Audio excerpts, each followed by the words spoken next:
ಅದಾನಿ ವಿರುದ್ಧವಾಗಿ ಯಾವ ವ್ಯಕ್ತಿ ಯಾವ ಅಟಾರ್ನಿ ದೋಷಾರೋಪಣೆ ಮಾಡಿದ್ರೋ ದೊಡ್ಡ ಪ್ರಮಾಣದಲ್ಲಿ ಇವರು ಲಂಚವನ್ನು ಕೊಟ್ಟಿದ್ದಾರೆ, ಸೌರ ವಿದ್ಯುತ್ ಉತ್ಪಾದನೆ ವಿಚಾರಕ್ಕೆ ಸಂಬಂಧಪಟ್ಟಂತೆ ಅಂತ ಯಾರು ಒಂದು ಆರೋಪವನ್ನು ಮಾಡಿದ್ರೋ ಅವರು ದಿಢೀರಂತ ರಾಜೀನಾಮೆಯನ್ನು ಕೊಟ್ಟುಬಿಟ್ಟಿದ್ದಾರೆ.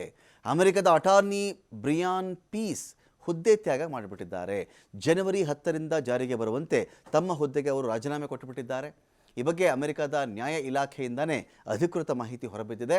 ಅದಾನಿ ಸಂಸ್ಥೆ ವಿರುದ್ಧವಾಗಿ ಭ್ರಷ್ಟಾಚಾರದ ಲಂಚದ ಆರೋಪವನ್ನು ಮಾಡಿದಂಥ ಅಧಿಕಾರಿ ಇವರು. ಆ ಥರ ಮಾಡಿದ ಒಂದೇ ಒಂದು ತಿಂಗಳಲ್ಲಿ ರಾಜೀನಾಮೆ ಕೊಡುವಂಥ ಪರಿಸ್ಥಿತಿ ಅವರಿಗೆ ಬಂದಿದೆ.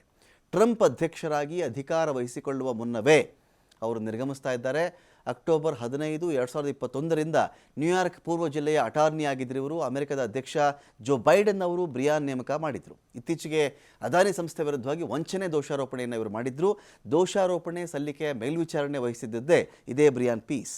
ಅದಾನಿ ಮೇಲೆ ಅಮೆರಿಕದ ಹೂಡಿಕೆದಾರರನ್ನು ವಂಚನೆ ಮಾಡಿದ್ದ ಅಮೆರಿಕದ ಹೂಡಿಕೆದಾರರಿಗೆ ವಂಚಿಸಿ ಭಾರತದಲ್ಲಿ ಸಾವಿರಾರು ಕೋಟಿ ರೂಪಾಯಿಗಳ ಲಂಚವನ್ನು ಸೌರ ವಿದ್ಯುತ್ ವಿಚಾರಕ್ಕೆ ಸಂಬಂಧಪಟ್ಟಂತೆ ಇವರು ಮಾಡಿದ್ದಾರೆ ಅಂತೇಳಿ ಆರೋಪ ಮಾಡಿದ್ದಿದ್ದೇ ಇದೇ ಅಟಾರ್ನಿ.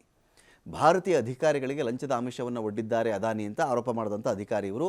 ಸೌರ ಗುತ್ತಿಗೆ ಪಡೆಯೋದಕ್ಕೆ ಭಾರಿ ಲಂಚ ಕೊಟ್ಟಿದ್ದಾರೆ ಅಂತ ಹೇಳಿದರು. ಇದೊಂದು ಆಧಾರರಹಿತ ಆರೋಪ ಅಂಥೇಳಿ ಅದಾನಿ ಸಂಸ್ಥೆ ಮಾತಾಡಿತ್ತು. ಭಾರತದಲ್ಲಿ ಭಾರಿ ಸದ್ದು ಮಾಡಿತ್ತು ಈ ಪ್ರಕರಣ. ಈಗ ನೋಡಿದ್ರೆ ಆ ಥರ ಆರೋಪ ಮಾಡಿದ ಕೆಲವು ದಿನಗಳಲ್ಲಿ ಅವರಿಗೆ ರಾಜೀನಾಮೆ ಕೊಡ್ತಕ್ಕಂಥ ಒಂದು ಪರಿಸ್ಥಿತಿ ಬಂದಿದೆ. ಜನವರಿ 10ರಿಂದ ಜಾರಿಗೆ ಬರುವಂತೆ ಅವರು ಇದೀಗ ಅನ್ವಯವಾಗುವಂತೆ ರಾಜೀನಾಮೆಯನ್ನು ಕೊಟ್ಟಿದ್ದಾರೆ.